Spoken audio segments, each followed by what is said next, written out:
共般若，这就是浅般若。浅般若，什么叫做生？其实就是由空怎么样再入假，多了那份菩提心。二圣人他怎么样？证的就是他二圣人就是发现到说，这个世界所有的全部都是现象，不会永远这样，只有一个涅槃永远是这样。所以二圣人即证于什么？涅槃。这个空叫做什么？共般若，就是浅般若。可是菩萨他不是，菩萨他证这个进入这个涅槃之后怎么样？他还会再由空再怎么样入假，因为他发现到有一群人在这边苦哈哈的，虽然是假的啊。我们凡夫就是什么？处处以假当真，有没有？处处以假当真，所以我们辛苦了，我们也怎么样？就是在这边烦恼。所以我们在这边烦恼，在这边怎么样？很辛苦。所以菩萨又从空怎么样？再入假。从空再入假的时候，这个叫做生般若。就是不共般若，生般若。我们大概知道一下。那你看他这边就有讲，就是说观自在菩萨行深般若波罗蜜多时，照见五蕴皆空。整部心经最重要、最核心，就是在这句话：照见五蕴皆空，度一切苦厄。五蕴是哪五蕴？色、受、想、行、识。我们人是由什么组成？就是由这五蕴组成。色、受、想、行、识。那如果我们可以照见怎么样？这五蕴皆空，哪来的苦啊？所以度一切苦厄。师父时常说，如果菩萨，大家如果觉得很辛苦、很辛苦、很苦、很苦的时候，就念这句话：照见五蕴皆空，度一切苦厄。五蕴皆空了，哪来的苦？无蕴皆空就能够度一切苦厄。所以他一开始先把菩萨修正的境界让我们知道，再下来他就是那个是一个讲就是观自在菩萨，其实最主要是要告诉我们照见五蕴皆空，度一切苦厄。你有办法照见五蕴皆空，你就有办法度这个生死流。那你看他这边再来讲，那开始来讲这一个什么般若的真义。他一开始来告诉我们要破执着，破什么执着？所以他先讲，其实我们凡夫啊，凡夫是怎么样？我执是一切执着的根本呐，所以这个人不空，我们凡夫其实就是这样，所以是怎么样？舍利子，色不异空，空不异色，色即是空，空即是色，受想行识亦复如是。我们只要知道色不异空，空不异色，色即是空，空即是色，后面那个就都一样。后面这个就是受不异空，空不异受，受即是空，空即是受，把想行识放进去。那这是什么意思？我们来看一下。整个心经的重点就在这个地方。他告诉我们色不异空，空不异色，这很重要哦。那什么叫做色不异空？色不异空，这就是告诉我们现象有，可是它的什么不会永远都有。现象是有的，可是它不会永远都有。就像我们现在是有的，可是它之前是怎么样？没有的。因缘和有，可是怎么样？未来它还会没有。可是如果经典只是告诉我们色不异空，我告诉你，我们每一个人会变得很消极，因为我们看到所有的东西都知道，它最后都会怎么样？不见了。那我努力做什么？我那么用功做什么？我那么努力赚钱做什么？我那么积极做什么？所以他不能只有讲色不异空，讲色不异空，整个会变得很消极。所以他一定要马上讲什么？空不异色，就是因为怎么样？他是怎么样？不会没有一个自性，自性皆空，所以怎么样？他不妨碍一切因缘有。我举一个例子，如果这间教室其实可以做很多的功能使用。你看，比方说现在我们晚上上课，有可能白天是这里是怎么样斋堂，有可能是什么？可是这里如果已经都塞满了所有的东西，你说它可以这么多功能的使用吗？不行，就是因为它怎么样没有塞满，所以因缘和进来什么样的因缘，它可以变什么？有没有？它现在可能是变一个教室，可是梁王宝忏到了，这里是什么？佛堂，对不对？如果这个桌椅全部都是固定的，它怎么变佛堂？有没有？就是因为它空。什么样的因缘进来，它就变成是什么样，有没有？所以他一定要马上讲空不异色，一定要马上讲空不异色。这就是有我们努力的地方了，有我们努力的地方哈。所以《心经》里面告诉我们，因为因缘灭故，我们看到因缘灭故，所以色不异空；因缘生故，所以空不异色。色不异空，因为色不异空，所以我们看到有就如空，我们怎么样不会太执着，所以在生死里面我们可以解脱自在。因为空不异色，我们能够住解脱自在而不离现象，其实这个就是菩萨，这个就是菩萨。我们继续再往下。因为色即是空，空即是色，这是什么意思？空这件事是因为有色才知道空，离开了色其实是没有空的。离开了色来讲空，这不是真空啊。这意思就是说，色跟空本来就是相即而不相离的，因色而显空，这才是真空。就是也是我们刚刚所讲，你要有现象才有办法进入到实相。这里有一点重要哦，大家要稍微了解一下。那我们来看一下，我们再回到这个心经这边来看。你看他一开始破执着，破什么？破我执。破我执，他告诉我们色不异空，空不异色。破法执，色即是空，空即是色，没有什么好抓的。所以他再来就告诉我们，舍利子，诸法是空相的。什么叫做诸法？你现在感受到的都是诸法，就是有为法。有为法的世界，不生不灭，不垢不净，不增不减，六部。那这六部是什么意思？我们再来看一下。我们刚刚讲诸法空相，诸法是一切法，世界上的一切现象，其实都是怎么样？空相。这个空相就是怎么样？不生不灭，不垢不净，不增不减。我们来看一下六部。什么叫做不生不灭？它是在讲时间相。就是说生，比方说一个小朋友。一个人生了，我们就会很开心；一个人往生了，我们就会很难过。我们凡夫就是这个样子。可是生是因为缘聚，灭是怎么样？缘散，非生，生非真生，灭不是没了。这个是时间相，他在讲时间讲不垢不净，就是所执相。我们说垢就是不喜欢，净就是喜欢。今天我们可能会感觉很喜欢或不喜欢，其实都是我们的感受，出于我们人的感受。可能昨天很讨厌，比方说你的小孩，今天他可能弄得脏脏的回来，你看到他脏脏的，你第一件事一定感觉很讨厌。可是当你知道说他脏脏的原因是为了去帮助人家，你看你的心情马上改变。你有没有发现到？你们有没有过这样的一个经验？所以那个就是我们人的所执相。什么叫做垢净？什么叫垢净？都问我们心里面执着的原因。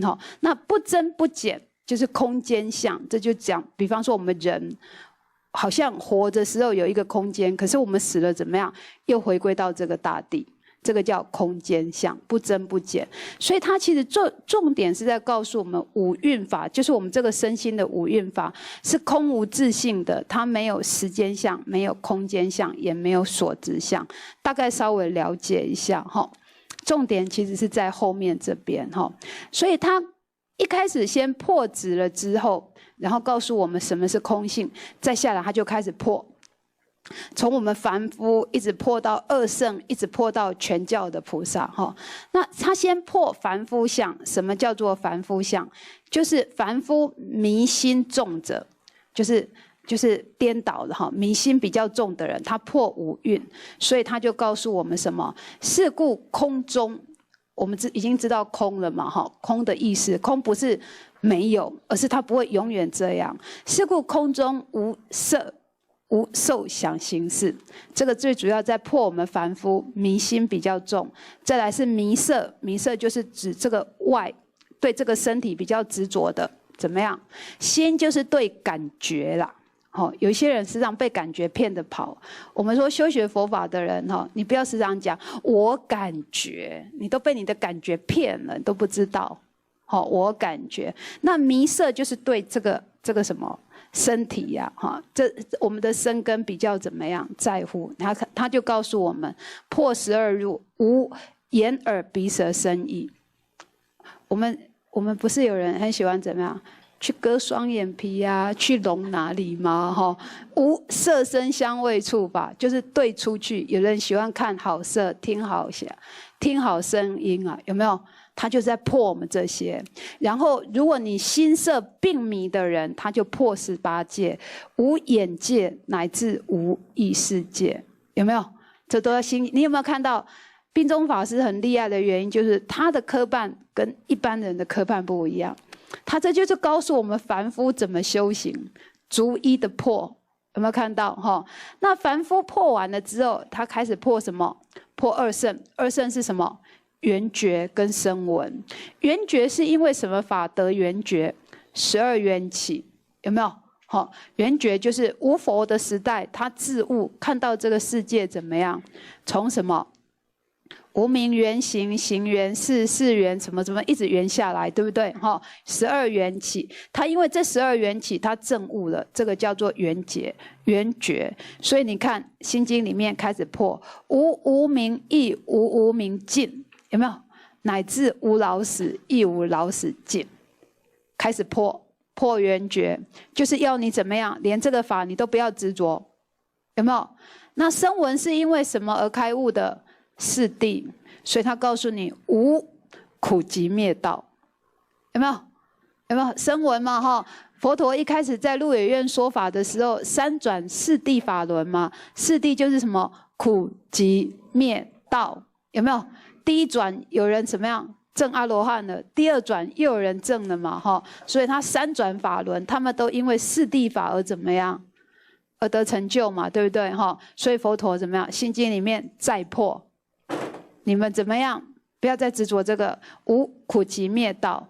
二圣人破完之后，破什么？破全教的菩萨，告诉你无智亦无得，就是连什么东西都不要你抓了。有没有？无智亦无得，所以怎么样？如果你能够无智亦无得正果，他就告诉你怎么样？以无所得故，菩提萨埵就是讲菩萨依这个般若波罗蜜多故，心没有挂碍。我们处处挂碍，是不是？如果我们有空这个概念，说真的要练习。其实你看，心无挂碍，依般若波罗蜜多故，心无挂碍。然后怎么样？无挂碍故，无有恐怖。你无有恐怖，你就可以远离颠倒梦想。为什么我们要学生死？就是我们有恐怖，有没有？我们怕死啊，所以有恐怖。所以你看他告诉我们，以无所得故，菩提萨埵，以般若波罗蜜多故，心无挂碍。因为心没有挂碍，所以无有恐怖，远离颠倒梦想。如果你能够这样子远离颠倒梦想，就近涅槃，就可以得到什么？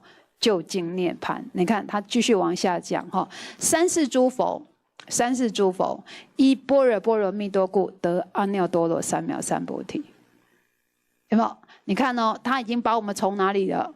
从我们一个凡夫到二圣人，到什么缘觉，到什么菩萨，逐一的破，然后告诉我们，这逐一的你一定要舍，你证了什么一定要舍，你证了什么一定要，你有一个可抓的东西一定要舍，最后舍到什么东西都没得舍的时候，心无挂碍，无挂碍故。你什么东西都没有，哪来的恐怖？有没有？你们知道吗？很多人都说：“哎呀，法鼓山最小气，那个诵念关怀只诵心经，心经诵一遍，我告诉你不用2分钟。你们知道我们一个人的专注力才多少而已哎，一个人专注力不容易很长哎，顶多15分钟左右，最长25分钟，超过25分钟，你那个专注力都不知道在做什么了。我们一般人专注力其实没有那么长，其实我们把我们最专注的时候，仔仔细细的来读一遍心经，边读，大概就像我这样讲，你的心边动。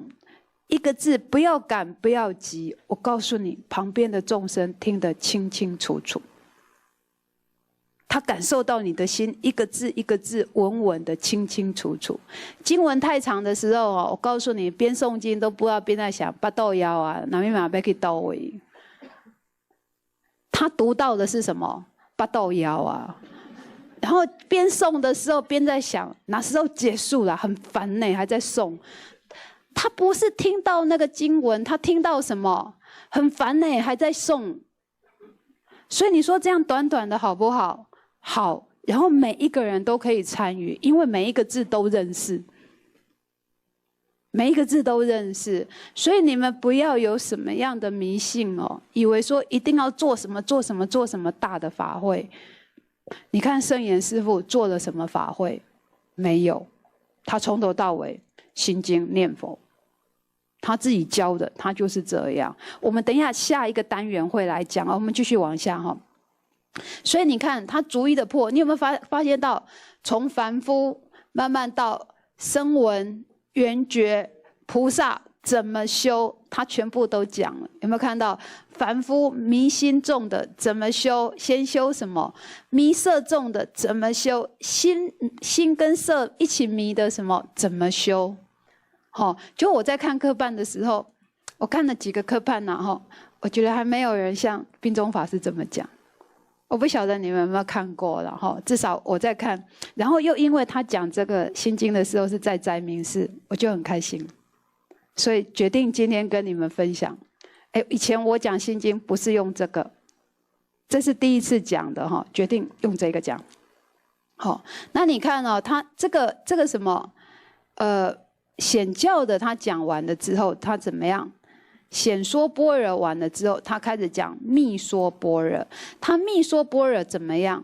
他就是从这里开始，故知这个般若波罗蜜多是大神咒，是大明咒，是无上咒，是无等等咒，能除一切苦，真实不虚啊。如果你能够空得这么彻底，当然能够怎么样除一切苦然后他就正说这个咒语，故说般若波罗蜜多咒，即说咒曰：揭谛揭谛，波罗揭谛，波罗僧揭谛，菩提萨婆诃。整部心经讲完了，讲完了，把重点讲完了啦那心经你们一定会说，法师被你骗了，你根本就是念过一次嘛。我可是有稍微讲了一下，有讲嘛有讲嘛那我们说心经这样其实我自己在读般若系的经典，说真的，般若系的经典没大家想的那么难。你不要把它想的那么难，可是你读般若系的经典，你一定要读一下圣严师父的书。因为圣严师父的书，尤其是般若系的经典，我觉得圣严师父其实最强的部分在行法。所谓的行法，就是他今天不管讲哪一部经，讲哪一篇论，讲什么，他一定讲到后来会告诉你这部经应该怎么修。他不是讲文字告诉你说这个五蕴色受想行识，所以空是什么什么什么，他不会只有讲这个，他讲到后来一定讲一个你在日常生活之中可以用的。这个是圣严师父最强的一点，他的行法，他可以抬到这个历史的台面像我们在备课，其实我们不会只有读一份资料备课一定是各个人的心经全部拿出来读。你一读的时候，你就看到圣严师父的他的特色跳出来。他的什么特色？他的行法的特色非常的强，而且非常的明显。我们再回过头来我们来看一下整部般若心经，其实怎么做？我觉得到最后可以汇归为这16个字。因缘有要努力，自性空不执着。哦，因缘就是和因缘是有的，我们要努力，因为这个因缘和全力以赴。可是全力以赴之后怎么样？因为它自性是空，它的结果会是什么？请你不要执着。你做任何事情都应该是这样。我们大家一起念一次好不好？来，合掌一下。因缘有要努力，自性空不执着。下次考试考这一句好不好？可以吗？碰到面的时候就问一下，那个《心经》到后来串到12个字怎么讲？因缘有要努力，自性空不执着。你看到这12个字，你会不会做？会不会做？他很清楚啊，你有这个因缘，你要把握，你要好好的努力，全力以赴。可是你全力的以赴，因为它是因缘有，所以自性是空的，它不会永远这样。所以它会走到什么程度，就请你不要执着了。如果我们每一个人都会这么做，其实这是真正的空，真正的空其实就是中。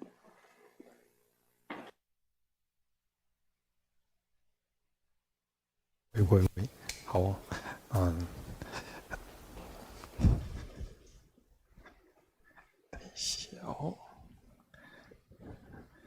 好，感谢国开法师啊，这个各位前贤有听懂吗？这个后学第一次听这个时候，后学说国开法师到底在讲什么啊？什么空来空去啊，色来色去啊，怎么到底在讲啊？后学觉得这个很正常。为什么很正常？因为我们平常比较没有机会好好的来研读经典，尤其是心经。后学觉得心经它很重要，可是它通常都会被我们忽略掉。为什么？因为我们道场在排课程，都排一整年，然后260个字怎么排一整年？所以干脆就不排，我们就排那个一整年可以讲的课程，比如说《金刚经》、六祖坛经、道德经，这较长的经典可以讲一整年，所以我们就会比较有机会去讨论到这些经典。那心经因为它真的字数太少，所以往往我们会忽略它。可是心经它又是一部非常非常重要的一部经典，我们每个人都会念。可是各位浅浅，那国开法师按呢介绍，我们懂里面的内涵吗？是不懂。大家知道吗？或许刚有分享整品大般若经典有几十万个字呢，它浓缩成260个字呢。几十万个字浓缩成260个，所以你就知道它是多么的重要的重要的重要。所以没关系就是我们后学刚有自己的经验是这样，因为听一次真的听不太懂，所以后学刚有把今天的影片把它传到我们的爱享的明德班，所以有兴趣的浅显多听几次。真的多听几次，你就会慢慢越来越听越熟悉，越听越熟悉啊！如果真的过程当中有听真的不懂的，那就赶快去查资料，你就会越来越 OK 了所以这个是后学想说要跟各位浅显做探讨的一个部分。那在整个心经的过程当中国开法师其实有提到就是这个无啦，无。但是五最重要，五最多字，对不对？可是呢，国开法师从头到尾都在谈一个字，对，这个空字从头到尾都在谈这个空啊。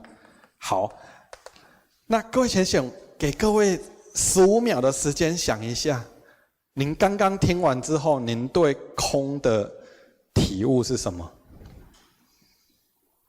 想一下，您觉得什么是空？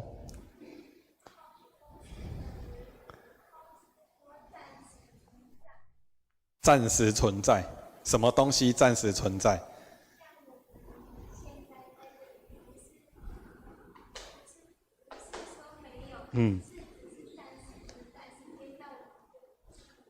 好啊，好啊。那既然时间到就回去，那我们要做什么？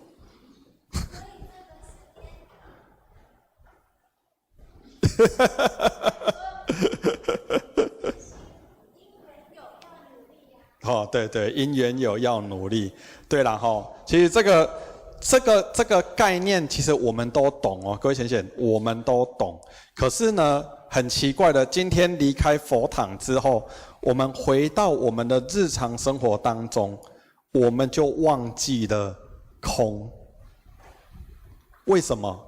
来，我们来问一下，请问礼拜一一直到现在，你的心有烦恼过的，请举手。哦，不是爱空吗？你哪在烦恼？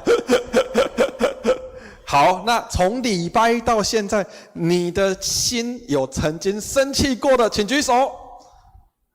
哦，那很好，很多人修得还不错。好啊，但是不是空吗？不是事情过了就没了吗？那为什么还执着？因为我们还是凡人。不，或许觉得我们不能这样去解释。或许想要跟各位解释的是，因为我们对空这个字没有100%的认同，我们会觉得我是凡夫，我就是凡夫。各位大家知道吗？我们的脑袋里面一直想着我就是凡夫俗子，我就是凡夫俗子。各位，你就是凡夫俗子啊！但是如果我们的脑袋里面装的都是圣贤仙佛的观念，圣贤仙佛的思想，你遇到凡夫俗子的事情的时候，请问你会用圣贤仙佛的观念去处理事情，还是用凡夫俗子的观念去处理事情？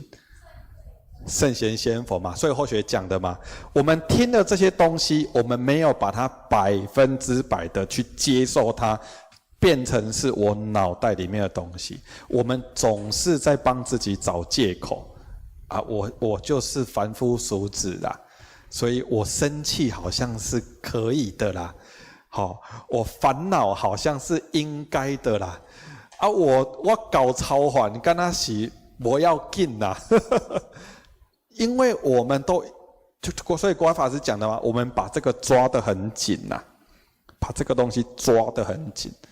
啊，虽然后学这样讲哦，可是后学会不会也平常也会有这一些起心动念，这些烦恼，其实会呢。但是后学会发现因为我们有来听经闻法，我们慢慢有在练习，在日常生活当中会开始去练习什么？以前我遇到别人诬赖我就会很生气，对不对？哦，我明明就没有啊，你为什么要诬赖我？很生气。那很生气，有可能就会讲出一些不好听的话，就会做出一些比较不恰当的行为，干没？好，这是较早啦齁。但是因为我们今天透过来佛堂学习，来修行之后，下次遇到别人这个诬赖我的时候，各位，我的心会不会受影响？会。如果不会，那你就是上根器之人，您就是六祖慧能大师那个层级的人。所以各位，我们要去认清这个事实，因为我们在修行的过程当中，本来就是一点一滴慢慢的去修正。所以我们今天只是因为来佛堂听经闻法，脑袋里面多了一些圣贤仙佛的想法而已。所以下次遇到事情，这些圣贤仙佛的想法就提出来。下次别人诬赖我本来应该是要很生气，然后骂着对方，甚至揍对方。现在我练习到，我不骂他，我也不动手，但是我内心会不会很生气？会啦，还是会很生气。尤其是后学发现你越在意的东西被诬赖，你会越生气。后学这样观察，这几年这样观察起来，后学觉得内心最受伤的一次是别人说你不是修行人吗？是啊，那你安呢？各位你知道吗？我听到这句话的时候，我内心的那种痛啊！为什么？因为我们自诩自己是个修行人啊，而且平常也还不错啦，还可以。可是别人这样所以可能他讲的不一定是事实，可是你听到他这样在讲的时候，其实你的内心是很受伤的，对啊。这个就代表我们很重视这一件事情嘛，所以我们要开始来练习的是，我们回去之后开始去内观，去关照自己，观察自己，不要说关照，我们去观察自己的起心动念。各位，这个可以练习。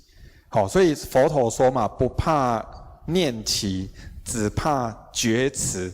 念会起是正常的，各位是正常的。修行不是修到最后你不会起心动念。如果修行修到最后你不起心动念，那你跟石头有什么两样？对吧？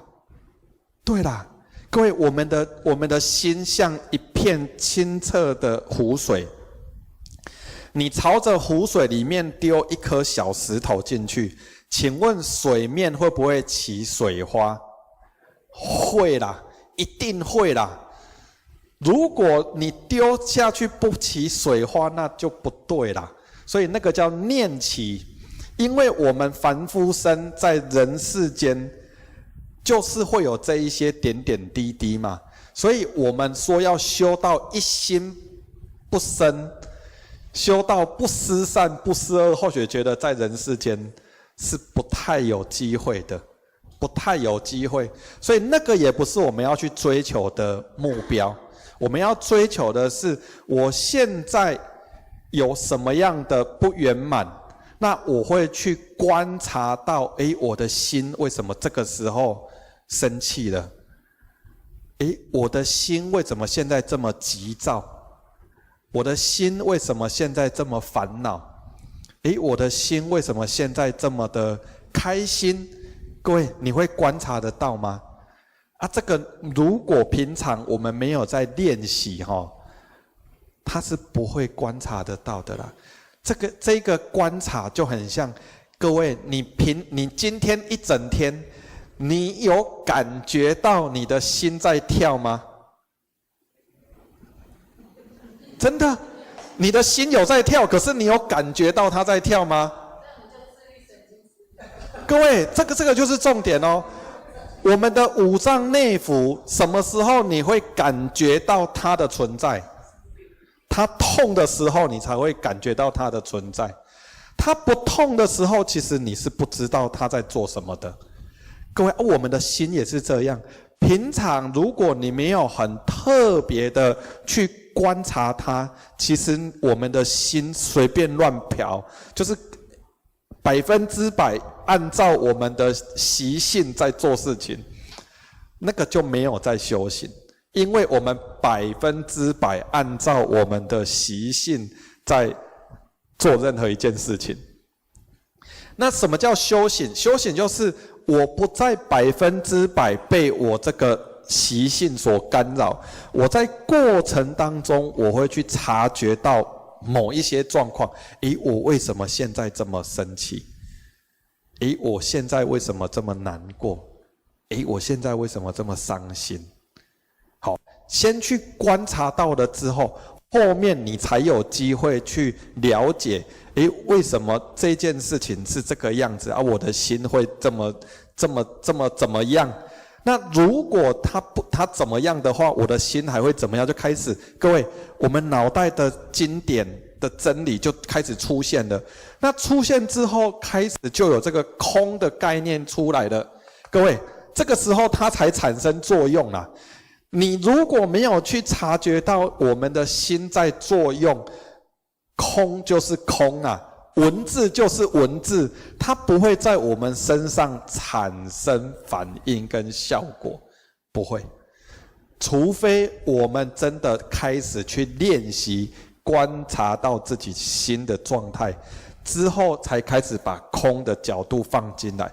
哦，这件事好像不需要这么难过呢，因为它就事情就过啦，事情就过啦。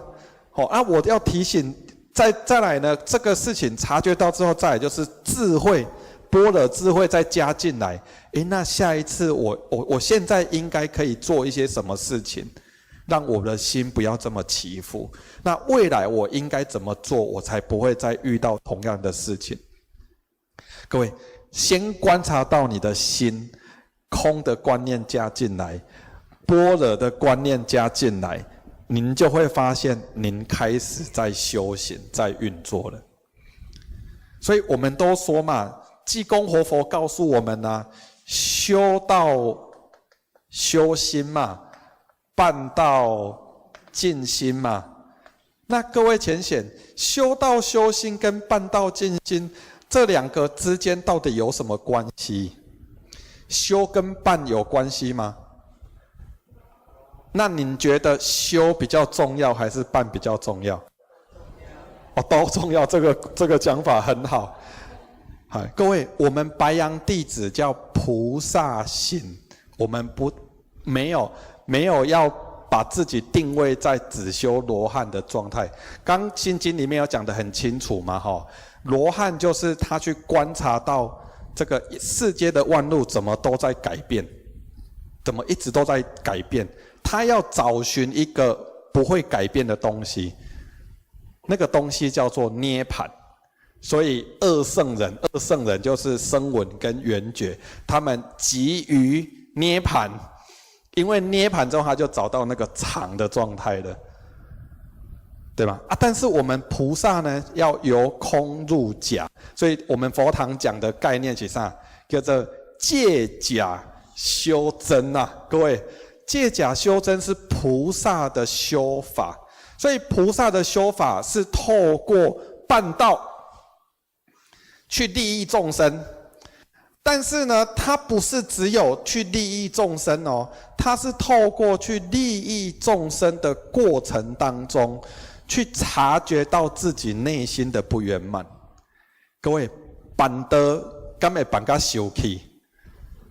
会啦，干那会袂？迄灶咖火气做大的有无？不是卖讲灶咖啦。我们平常在规划事情，规划到你的意见跟我的意见不一样的时候，两个都叫咩骂起来有无？所以办道会不会办到你的心起了很大的嗔恨心，起了很大的烦恼心？会呢。所以有时候如果我们把心思全部都放在办这件事情，没有把心思放在修这件事情，那我们会变成目的性很强。什么叫目的性很强？我是为了度人的数字而去度人，我不是为了去让对方离苦得乐而去度他来求道。对，各位，这就是办道，把心思都放在办这个事情上面，目的性非常非常的强烈。那这个时候，如果我们可以把它稍微综合一下，这个儒家讲的中庸之道啦，稍微综合一下，就是我在办道的过程当中，我会去观察到我自己的心的变化，我会去观察到对方的心的变化。那这个时候，我们的心的变化，修道的观念就加进来了。各位，这个时候才会真的是修道跟办道一样重要。好啊，如果只有修道都不办道嘞，那他就会躲在家里面跟大家说：“我伫厝嘛有在看册啊，我伫厝嘛有在听道理啊，我伫厝嘛有在嘛安那，我也无生气啊。”像那一天那个义如姐去我们单位讲启会班我们配处长的儿为领讲，林为领有够乖的啦。然后义如姐安那应我也无啦讲伊也袂好啊。我讲这一定是我妈妈。对啦对，所以各位对呢，所以我们这个修的观念，你要开始把它慢慢的加进来我们的日常生活当中。或许再讲一次哦，透过利益众生去察觉自己的不圆满。所以什么叫察觉自己不圆满？我去度人，他要答应要来求道，我很开心，这样好不好？好，是很好，好事。那我去度他，他不要来求道，那我的心要不要很失望？要不要很难过？就不要嘛。那我去度他，他答应我礼拜天要来求道，结果礼拜六晚上打电话来跟我说，不好意思，我隔天没有办法去。请问你会不会失望？会不会伤心难过？各位会，对不对？会没关系，因为你有察觉到你在伤心在难过了。这个时候空的观念就加进来啊，他可能就是缘分不具足啦，没关系，我下次再努力看看。嘿，这一次没有也没关系，下一次应该他就会来。各位，那你的心还会起烦恼吗？不会，对不对？好，那你去度他，他答应你要来求道，他礼拜天早上10点要来求道，结果他早上9点半打电话跟你说，我朋友来，我无法度去求道。结果现场的电传师、办人员讲过，全部拢传好啊。结果他打电话来，你讲他不能来，那你会不会伤心难过？会不会紧张？会不会生气？明天才有人生有智慧，对。各位，我或许讲这个其实是要让各位，不是这个没有正确答案，因为每一个人的因缘果都不一样。好，所以同样一个事件，每一个人的内心想的事情是不一样的。所以或许只是引导各位有这个事件，那你去观察一下你的心的起心动念是什么。他没有正确答案啊，当然正确答案就是没关系嘛，下次再努力。OK， 好，那再来哦，各位，他答应你要来求道了，早上10点要来，结果10点到了人没有出现，你会不会很紧张？会啦，会紧张，好不好？好，因为会紧张，你才会拿起手机打电话问他在哪里。如果你都不紧张，那就很奇怪咯。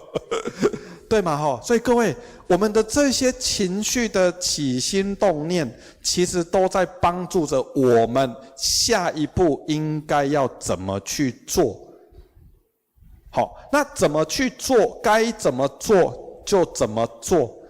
那做了之后，有做没做，我们的内心都不要起太多的烦恼，因为因缘有，要努力。那能不能去实现这一件事情，其实有诸多的因缘，不是你很努力，它就一定可以实现的。所以各位，这一件事情就叫做空。所以所有的事情，它都是缘起缘灭，因缘和合而生。今天这个爱享金训班，各位的因缘和合而生，所以造就了今天的这一场课程。好，那网络的也造就了这场课程。那他的缘分跟今天这一场课程没有连接到的，那他就没有机会来听到这一堂课。所以这个都叫因缘和合而生。那因缘时间过了之后，它就会因缘和合而灭，它又结束了。所以各位，空呢，它有一种感觉，它有另外一种大家比较可以听得清楚的，叫无常。好，那或许要来问各位浅显，你喜欢常还是喜欢无常？你喜欢常还是喜欢无常？都不喜欢哦，不然都喜欢哦，都很好，这个心境很开阔。各位，你喜欢常还是喜欢无常？喜欢常。好，各位，如果你喜欢场是一件很可怕的事情，你知道为什么吗？因为你现在口袋里面有5块钱，你永远口袋都只会是5块钱，不会是6块、7块、8块，不会，永远都是5块。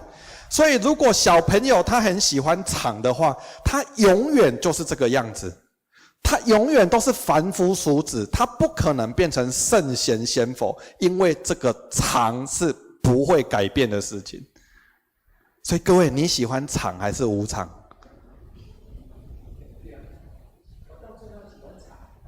哦，对，到最后喜欢场，因为涅槃极尽了，有没有？清净经讲的这个真常应物，真常德性，常应常尽，常清净矣。哦，那个就是就近涅槃的状态去了啊！但是我们现在呢，那个是我们向往，但是我们现在呢，我们现在就活在一个无常的世界里面，所以它永远都在改变，永远都在改变。就是因为无常，各位，我们才可以透过学习跟努力，最后成菩萨。成佛，就是因为这样，我们才可以，我们所做的一切的努力，最后才会有好的结果。好，所以各位不要排斥无常，无常只是我们中国人对这2个字下的定义是错误的。为什么？因为我们对无常的想法就是，只要这一件事情不符合我的期待，但是它发生了，我们就叫它无常。这个是我们对无常这2个字的定义是这个样子。可是真正的无常绝对不是这个样子。真正的无常是它就是一直在改变，一直在改变，一直在改变。所以各位，我们活在一个无常的世界，我们的心也无常，但是我们最后要求得的那个常的境界，是需要透过学习跟努力的过程。所以在我们谈空的这个状态的过程当中，会有3个阶段。第一个叫无，进入到有，最后还会进入到无。各位，现象也是这个样子，我们的心境也是这个样子。这个是什么呢？各位，这个是什么？粉笔。您看到的这个叫现象，粉笔它就长成这个样子，叫现象。所以这个现象是有。那在还没有这一支粉笔以前，请问有粉笔吗？没有，它可能是一堆石灰粉，对不对？然后在还没有石灰粉以前，它可能是藏在山里面的某一些土壤，所以它没有这支粉笔。可是因为众多的因缘合而生，有矿工去把东西挖出来，有工厂去把它这些东西筛选加工出来成一支粉笔，所以这个叫从无到有啊。最后这个粉笔写到最后就没有了，所以它还是无。好，那各位，我们的修行嘛是安内呢？各位知道吗？我们的修行也是这个样子。或许来举几个例子哈。第一个，我们的修行呢，从6度波罗度万行来看哈，总共菩萨有6种方法，6度万行哈。好，第一个叫布施。好，各位，请问您现在有在布施吗？现在有了哈。对，我现在在布施时间 ，OK， 对，所以这对呢。但是您还没有走入道场以前，您有布施的观念吗？哦，以前就有，那就是累劫累世带来的。好，所以在以前其实我们是没有的。好啊，不要说没有啦，我们讲比较具体的来讲好了哈。我们都有布施的我们都有财施的概念，我们讲财施比较具体哈。我们都有财施的观念，对不对？对了哈。好，那请问你有财施的观念，但是呢，您多久财施一次？多久财施一次？1个月哦，那还不错呢。我们候选那天问异性的前线，伊讲啊，我一档一道啊，对一道，新春湾迄一道。啊，但是你问他有没有在财施？他说有啊，我就1年1次啊。可是各位你知道吗？财施如果你要走这个过程，是我本来没有在做财施，然后我透过一个来上课之后，我知道财施的重要性，所以我开始来做财施。那做财施要做到什么阶段？做到养成一个习惯。所以从本来没有到养成习惯的过程当中，要不要时间？要不要练习？但这个过程当中，它会有很多的告诉你的财施的好处，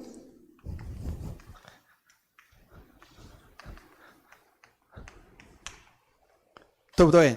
各位，我们如果去跟别人说财施，你会不会讲财施有什么好处？不讲财施的好处，不明理的人会做财施吗？不会啦，通常都还是会去跟他讲说，你那个爱上佛堂要起佛堂，假设这一间爱上佛堂要起佛堂啊呢，爱那个需要大家的那个支持，好，那我们大家一起来财施。你知道吗？做财施盖佛堂功德很大呢。各位有没有曾经这样讲过？有啦功德很大，所以各位。功德很大，就是告诉对方你有一个好处，所以对方他才会开始去做。然后开始去做之后呢，开始慢慢有一些好的观念加进来，然后开始他就会有一个好的习惯，叫做财施的习惯。什么叫财施的习惯？就是你觉得有需要的时候，你就会去做。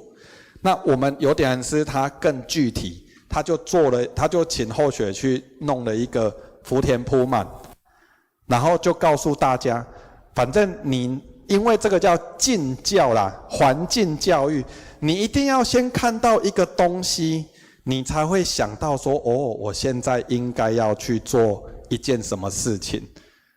敢是各位，恁若无看到乞丐，你敢会把钱对摸口袋把钱拎出来，敢会？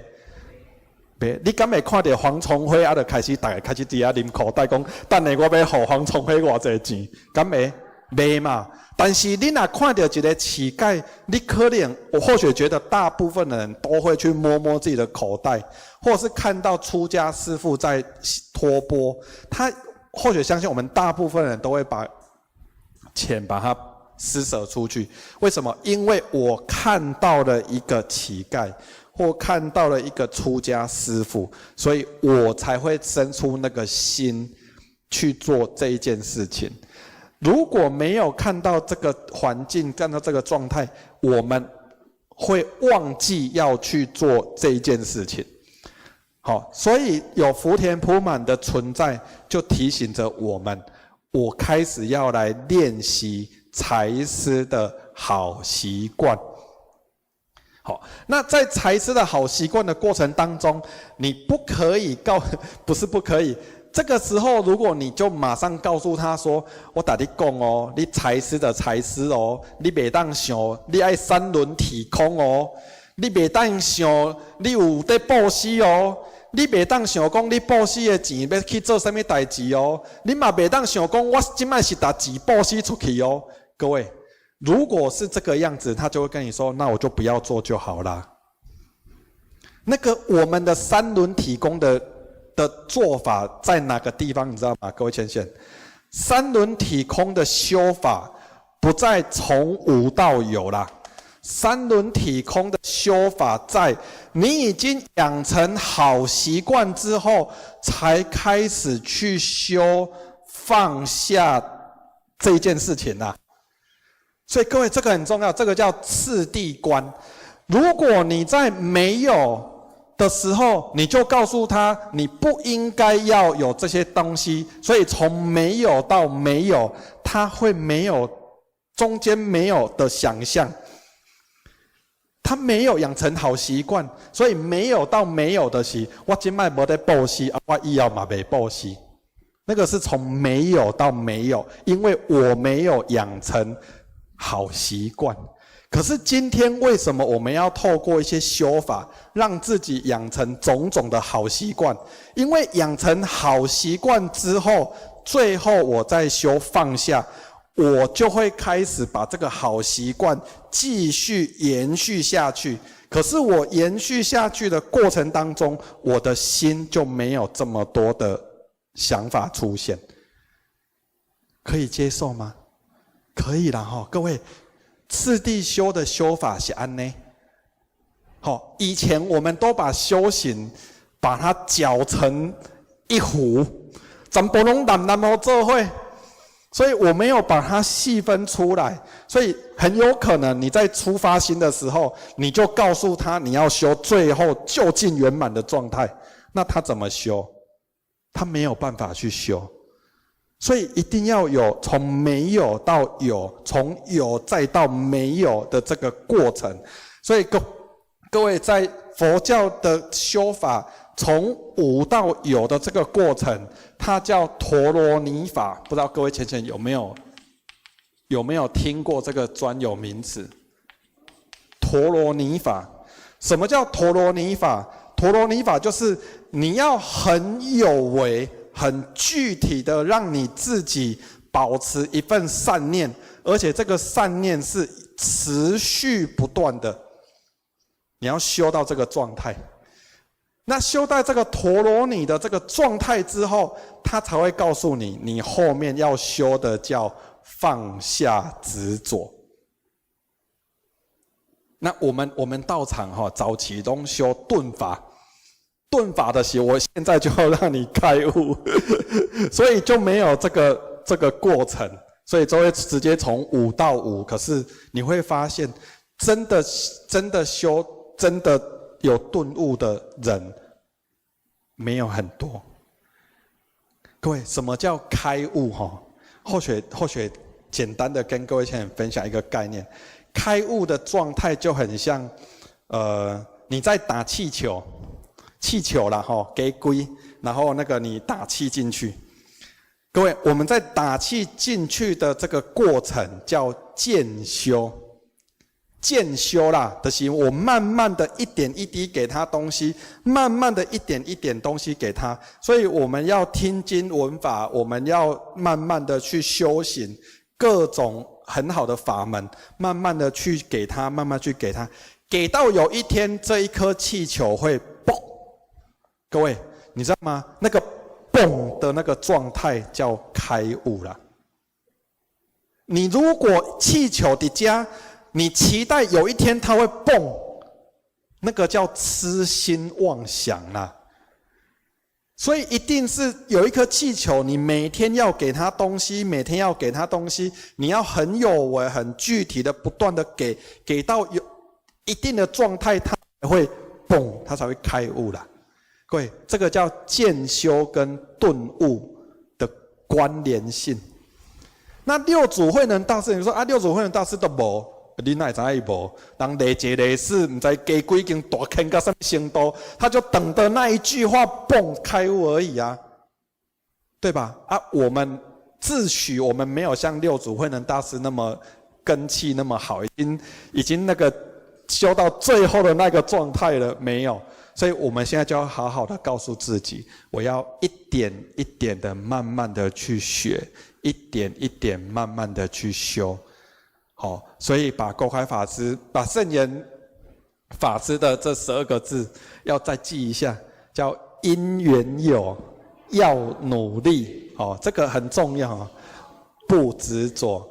对，因缘有要努力，就是我们活在这个无常的世界里面，我要去努力很多的事情。好啊，但是呢，事情圆满了，我也要可以接受；事情不圆满，我也要可以接受。如果圆满你才接受，不圆满你就不接受，那这个不接受的烦恼就会降临在你的心中，所以你的心就开始在那边烦恼妄想，在那边转啊转啊转啊，对吗？但是这个是修行的概念啊。那我们的修行的过程当中，我们就去练习。各位，练习很重要，练习才是修行的过程。好，所以阮经理讲的吼，咱不是吃菜人，各位先生，咱不是吃菜人，咱是什么人？修行人，对，就是因为咱是修行人，所以咱较知影咱爱去修正自己的心，修正自己的行为，修正点点滴滴的事情。OK。好，所以或许把心经的这个重点稍微跟各位浅显做一下分享，但还有很多是没有提到，也没有那么多时间可以来谈但是心经很建议大家多听几次，是一部很棒的经典那以上是后学跟大家分享。好，那今天的课程到这边，谢谢大家。